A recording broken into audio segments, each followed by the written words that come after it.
UP की evening news bulletin में आपका स्वागत है। मैं हूं आपके साथ अर्शद। आइए नजर डालते हैं दिन भर की 10 बड़ी खबरों। सीएम योगी आदित्यनाथ ने आज गोरखपुर में पेपर लीक को लेकर सख्त संदेश दिया। कहा, प्रदेश में कोई भी युवाओं के भविष्य के साथ खिलवाड़ नहीं कर सकता। अगर किसी ने ऐसा किया तो वो जिंदगी भर के लिए जेल में सड़ेगा। यही नहीं, सरकार उसके बाप दादा की प्रॉपर्टी भी जब्त कर लेगी। यादव महाकुंभ में शामिल हुए मध्य प्रदेश के सीएम मोहन यादव ने कहा, हमारे देश में सनातन संस्कृति ना झुकी है ना झुकेगी। साथ ही कहा, उज्जैन और चित्रकूट जाने वाले रास्ते में तीर्थ स्थल बनाएंगे।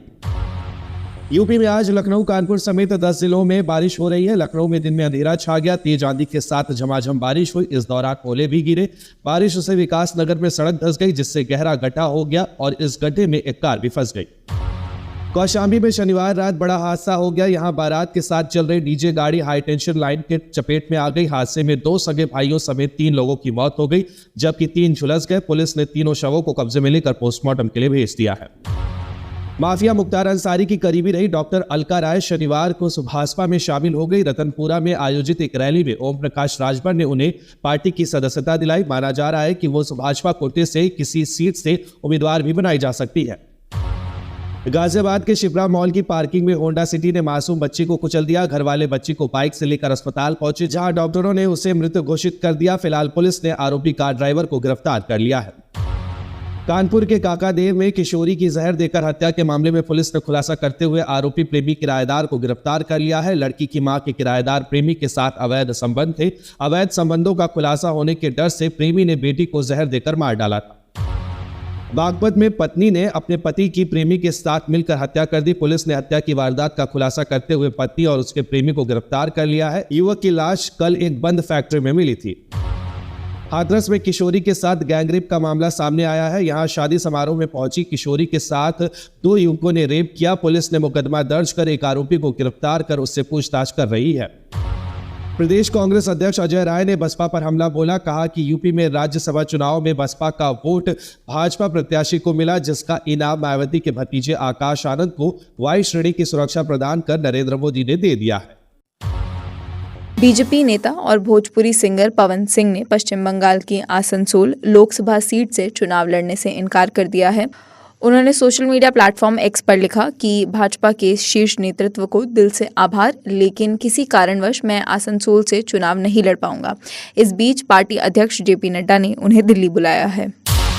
पटना के गांधी मैदान में आज महागठबंधन की जन विश्वास रैली हो रही है। रैली को संबोधित करते हुए तेजस्वी यादव ने कहा कि ये वही गांधी मैदान है जहां से हमने 2 लाख नौकरियां बांटी थी। आज सरकार अपने नाम पर पोस्टर लगवा रही है।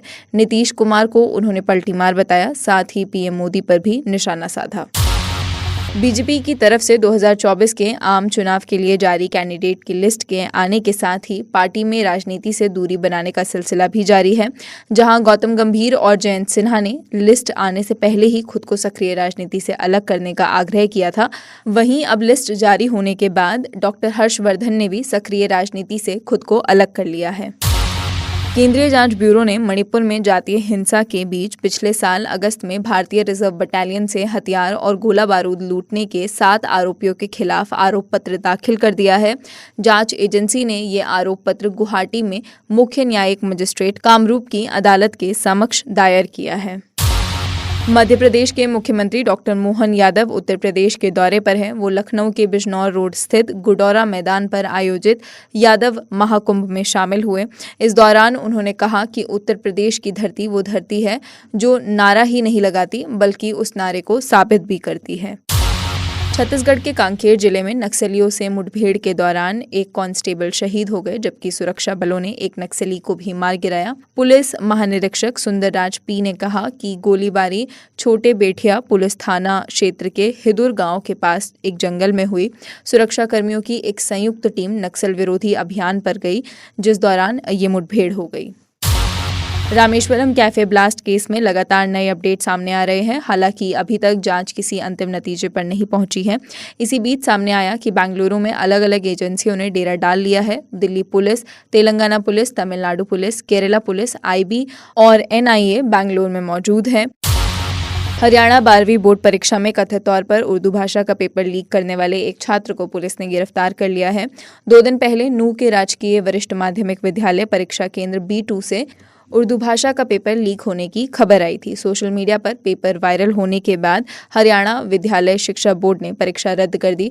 पुलिस ने बताया कि केंद्रीय अधीक्षक और पर्यवेक्षक को तत्काल प्रभाव से सस्पेंड भी कर दिया गया और परीक्षा केंद्र का प्रभार कार्यरत उप केंद्र अधीक्षक को सौंपा गया है। यूपी के ग्रेटर नोएडा वेस्ट के ब्लू सफायर मॉल में छत की ग्रिल टूटकर गिरने की घटना सामने आई।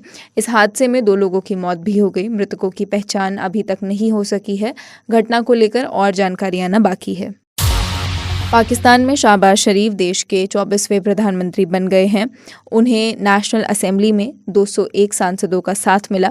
पाकिस्तानी मीडिया द डॉन के मुताबिक पीटीआई समर्थक उम्मीदवार उमर अयूब के लिए 92 सांसदों ने वोट किया। नेशनल असेंबली के स्पीकर अयाज सादिक ने नतीजों की घोषणा की।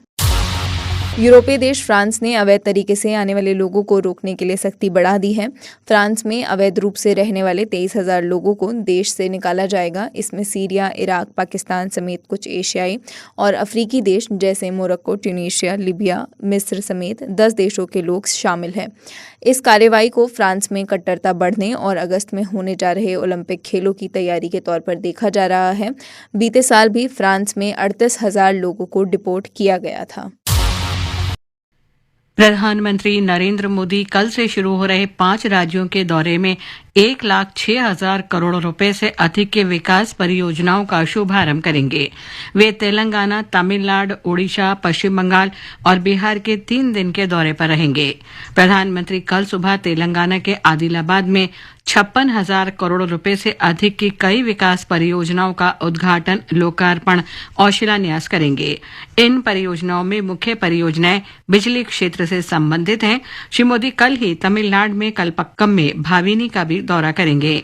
प्रधानमंत्री मंगलवार को सुबह हैदराबाद में नागरिक उड्डयन अनुसंधान संगठन केंद्र राष्ट्र को समर्पित करेंगे। उसी दिन सुबह तेलंगाना में सांगारेड्डी में 6,800 करोड़ रुपए की कई विकास परियोजनाओं का उद्घाटन, लोकार्पण और शिलान्यास करेंगे। शाम करीब 3:30 बजे प्रधानमंत्री ओडिशा में जाजपुर के चांदीखोले में 19,600 करोड़ रुपए की कई विकास परियोजनाओं का लोकार्पण और शिलान्यास करेंगे। श्री मोदी 6 मार्च को कोलकाता में 15,400 करोड़ रुपए की कई कनेक्टिविटी परियोजनाओं का उद्घाटन और शिलान्यास करेंगे। इसके बाद प्रधानमंत्री बिहार के बेतिया में लगभग 8,700 करोड़ रुपए की विभिन्न विकास परियोजनाओं का उद्घाटन, लोकार्पण और शिलान्यास करेंगे। प्रधानमंत्री नरेंद्र मोदी ने भारत को विकसित बनाने के प्रयासों को सशक्त करने के लिए भारतीय जनता पार्टी को 2,000 रुपए का दान दिया है। श्री मोदी ने सोशल मीडिया पर एक पोस्ट में कहा कि उन्हें भाजपा के लिए योगदान कर भारत को विकसित बनाने के प्रयासों को सुदृढ़ करने पर प्रसन्नता हुई है। प्रधानमंत्री ने देशवासियों से राष्ट्र निर्माण के लिए नमो ऐप के जरिए दान देने की अपील की है। जम्मू कश्मीर के मुख्य निर्वाचन अधिकारी पीके पोले ने रामबन जिले में आगामी लोकसभा चुनाव की तैयारियों का जायजा लेने के लिए आज एक बैठक की। बैठक में जिला चुनाव प्रबंधन योजना की व्यापक समीक्षा की गई। मुख्य निर्वाचन अधिकारी ने चुनाव अधिकारियों और सुरक्षा कर्मियों के लिए मतदान के दिन साफ शौचालय, पेयजल, प्राथमिक उपचार और बिजली की अनवरत उपलब्धता सुनिश्चित करने के निर्देश दिए।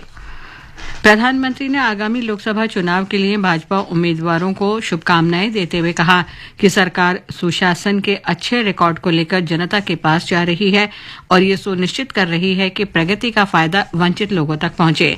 प्रधानमंत्री ने विश्वास व्यक्त किया कि देश की जनता एक बार फिर उन्हें आशीर्वाद देकर विकसित भारत की आकांक्षाओं को पूरा करने के लिए मजबूती प्रदान करेगी। भारतीय जनता पार्टी ने लोकसभा चुनाव के लिए 16 राज्यों और 2 केंद्र शासित प्रदेशों से अपने 195 उम्मीदवारों की पहली सूची जारी कर दी है। पाकिस्तान मुस्लिम लीग नवाज पार्टी के नेता शहबाज शरीफ पाकिस्तान के 24वें प्रधानमंत्री होंगे। नेशनल असेंबली में श्री शहबाज शरीफ को 201 वोट मिले, जबकि इमरान खान की पाकिस्तान तहरीक-ए-इंसाफ पार्टी के उम्मीदवार उमर अयूब खान महज 92 वोट जुटा सके। मतदान भारी हंगामे के बीच हुआ। पाकिस्तान में हाल ही में संपन्न आम चुनाव में बड़े पैमाने पर वोटों की धांधली के आरोप लगे हैं। जम्मू कश्मीर के उपराज्यपाल मनोज सिन्हा ने पुंछ में मारे गए नागरिकों के निकटतम परिजनों को आज नियुक्ति पत्र सौंपे। इन परिवारों को एक एक कनाल आवासीय भूखंड आवंटित करने के पत्र भी सौंपे गए। उपराज्यपाल ने परिवार के सदस्यों को आश्वस्त किया कि जम्मू कश्मीर प्रशासन भविष्य में भी उन्हें हर संभव सहायता देगा। वित्त मंत्री निर्मला सीतारामन कल नई दिल्ली में केंद्र और राज्यों के वस्तु और सेवा कर जीएसटी अधिकारियों के राष्ट्रीय सम्मेलन का उद्घाटन करेंगी। सम्मेलन में वस्तु और सेवा कर की चोरी रोकने, फर्जी बिल से निपटने और बेहतर कार्यप्रणाली को साझा करने पर व्यापक विचार विमर्श होगा। भारतीय क्रिकेट टीम न्यूजीलैंड को पीछे छोड़ते हुए विश्व टेस्ट चैंपियनशिप रैंकिंग में शीर्ष पर पहुंच गई है। अंतर्राष्ट्रीय क्रिकेट परिषद आईसीसी ने आज विश्व टेस्ट चैंपियनशिप की संशोधित अंक तालिका जारी की। महिला प्रीमियर लीग क्रिकेट में अब से कुछ देर बाद बेंगलुरु में गुजरात जायंट्स का मुकाबला दिल्ली कैपिटल से होगा। गुजरात जायंट्स ने टॉस जीतकर दिल्ली कैपिटल से बल्लेबाजी करने को कहा है। बेंगलुरु में कल मुंबई इंडियंस ने रॉयल चैलेंजर्स बेंगलोर को 7 विकेट से हरा दिया। इसके साथ ही ये समाचार बुलेटिन समाप्त हुआ।